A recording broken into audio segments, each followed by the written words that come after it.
दूसरी जंग अजीम से पहले ये देखने में आता था कि बाइपोलर ज़्यादातर 50, 60, 70 साल की उम्र के लोगों को होता था।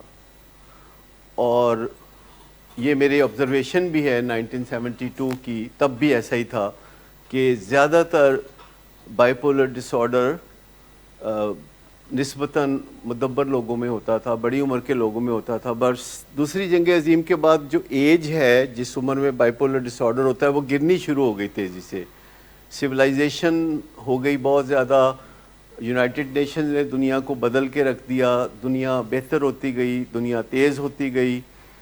और अब आप हार्डली किसी बंदे को देखेंगे कि 60 साल की उम्र में उसको बाइपोलर डिसऑर्डर हो। अब बाइपोलर डिसऑर्डर की उम्र 12 साल, 14 साल, 18 साल या 20 साल इस किस्म की उम्रों में हो रहा है। तो हर बीमारी में एज गिर रही है, बहुत ज़्यादा काउंट करती है। उसके बिहेवियर काउंट करते हैं, उसका लाइफस्टाइल काउंट करता है। सबसे ज़्यादा जो चीज़ काउंट करती है वो दो है कि क्या वो बंदा चलता फिरता है या बैठा रहता है। दूसरी बात है कि वो रात को जल्दी सोता है कि देर से सोता है। अगर कोई, आप मुझे कोई बाइपोलर नहीं दिखा सकते जो रात को 10 बजे सोता हो, 9 बजे सोता हो। ये लर्नड बिहेवियर है, ये सीखा हुआ रवैया है जो कि अमूमन हम अनकॉन्शियस लर्निंग करते हैं। अनकॉन्शियस लर्निंग वो होती है कि जिसमें हमें कुछ नहीं करना पड़ता। मैं आपको बताऊं कि हम लोग बहुत बेबस लोग भी हैं कि हम ऐसी चीज़ें खामोशी से सीख लेते हैं जिनका हमारा कोई इरादा नहीं होता। यानी अनकॉन्शियस लर्निंग वो होती है जिसमें कोई एफर्ट नहीं करनी पड़ती, और ये बहुत फ़ायदेमंद भी है। जैसे कि लैंग्वेज सीखना, जैसे कि किचन में एक शेफ़ काम कर रहा है तो उसके साथ जो असिस्टेंट होगा तो उसकी जो क्वालिटी है काम करने की असिस्टेंट की, बग़ैर किसी कोशिश के वो बेहतरीन हो जाएगी।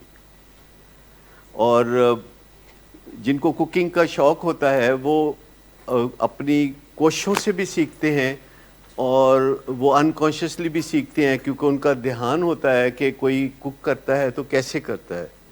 नहीं, जीन्स चूँकि वो डिफाइंड हैं, अब बहुत ज़्यादा जीन्स डिफाइंड हैं, तो झूठ किसी जेनेटिक रीज़न से नहीं बंदा बोलता, ये अनकॉन्शियस लर्निंग है। और उसके बाद फिर जिसमें जितनी सलाहियतें हैं वो उस तरह आगे जा सकता है। ज़रूरी नहीं है कि सारे बहन भाइयों में हो, परसेंटेज फिर भी है। 100% तो कभी भी नहीं होता कि इवन ट्विन ब्रदर्स में, आइडेंटिकल ट्विन ब्रदर्स में एक को अगर बाइपोलर डिसऑर्डर है तो दूसरे को बाइपोलर डिसऑर्डर होने के इम्कानात 70% है। ट्विन ब्रदर को, आइडेंटिकल ट्विन को 70% है। और जो वैसे कोई बहन भाई है और उसके 10% है। जे कोई उन्होंने भाइन कहता होवे तो उन्होंने 2% ਉਹਦਾ भी ला दो। मतलब ये मुआशरे के अंदर होता है ना कि कोई किसी ਨੂੰ इज़्ज़त नाल बुलांदा है तो किसी के नाल करीब हो जाए, उसको भी फ़र्क पड़ सकता है। हम सब में मुख्तलिफ बीमारियाँ हैं, कॉन्फ्लिक्ट्स भी हैं, मुख्तलिफ बीमारियाँ भी हैं। यानी बाकी हम सेम है, फ़र्क कितना है, यानी हम 99% सेम है, लेकिन हम 1% जो डिफरेंट है उससे कितना फसाद होता है। ये इसकी जो पावर है कम या ज़्यादा हो सकती है। मिसाल के तौर पर किसी में डायबिटीज़ की जीन्स हों और पावरफुल हों, और किसी में डायबिटीज़ की जीन्स हों और वो वीक हों। अगर जीन्स पावरफुल हैं तो वो अपने आप को एक्सप्रेस करेंगी। जीन्स के लिए लफ्ज़ बोला जाता है कि वो अपने आप को ज़ाहिर करती हैं, एक्सप्रेस करती हैं, फलती फूलती हैं। लेकिन अगर जीन्स मामूली हों, ताकतवर ना हों, तो आप मामूली कोशिशों से बीमारियों से बच सकते हैं। लेकिन अगर आपकी जीन्स ताकतवर हो तो मुश्किल हो जाता है। जैसे मुझ में बाइपोलर की जीन्स हैं, जो मेरे नानका साइड से बेशुमार नामी ग्रामी बाइपोलर पैदा हुए।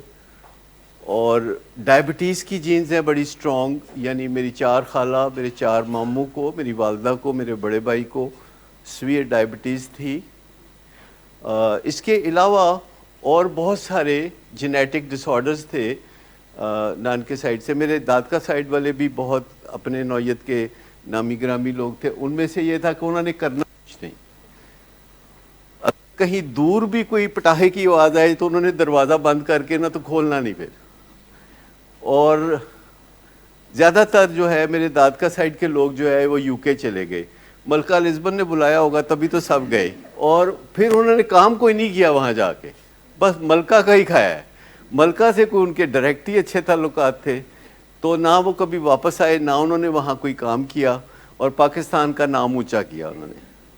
تو یہ اس قسم کے جینز کے ساتھ جب میں اس دنیا میں آیا تو مجھے کافی مسائل تھے. تو اب یوں سمجھ لیں کہ جینز کچھ بھی نہیں آپ کا بگاڑ سکتی اگر آپ ارادہ کر لیں.